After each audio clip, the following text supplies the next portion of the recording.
in this room have something knowledge about field research. I will be discussing some tips on how to conduct an interview. First tip is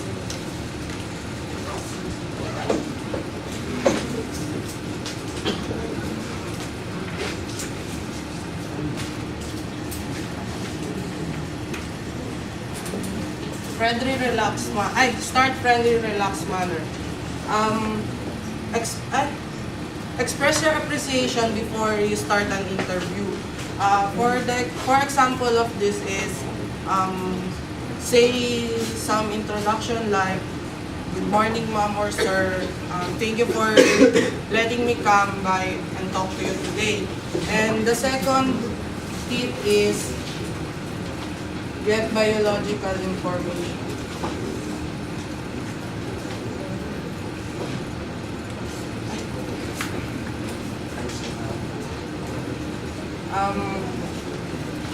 Since that the only person you are interviewing is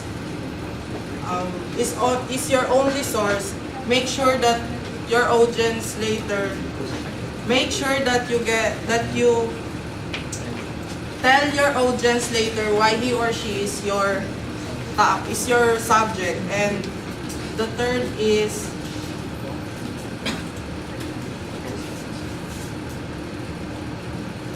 ask questions. There are two types of questions that can be prepared in advance. The first question is closed questions. These questions require a simple answers only, or simply yes or no answers. And the second one is open questions. This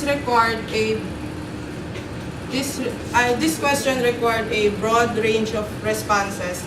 According to Hamilton, these broad questions, the advantage of these broad questions is the interviewee can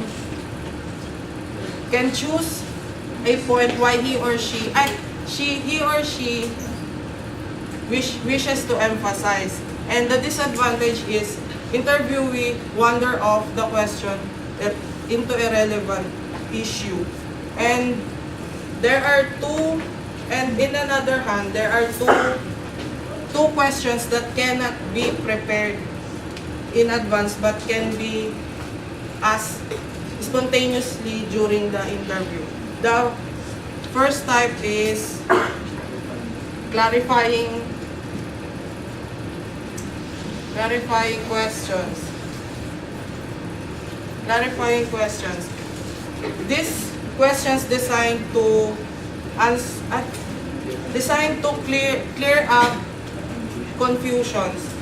The example of this question is the question of, "Can you be explain a little more?"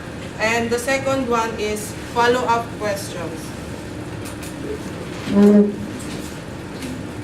Follow-up questions designed to stimulate elaborations. And the example of this question is, "What happened next?"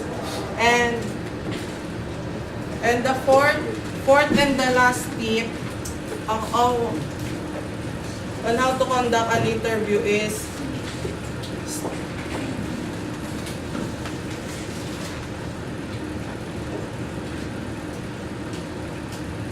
end your interview on time. Respect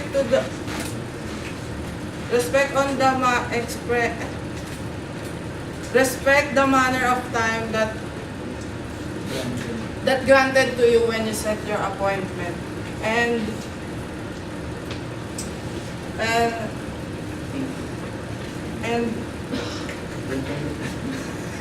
every person in the world have different style and strategy in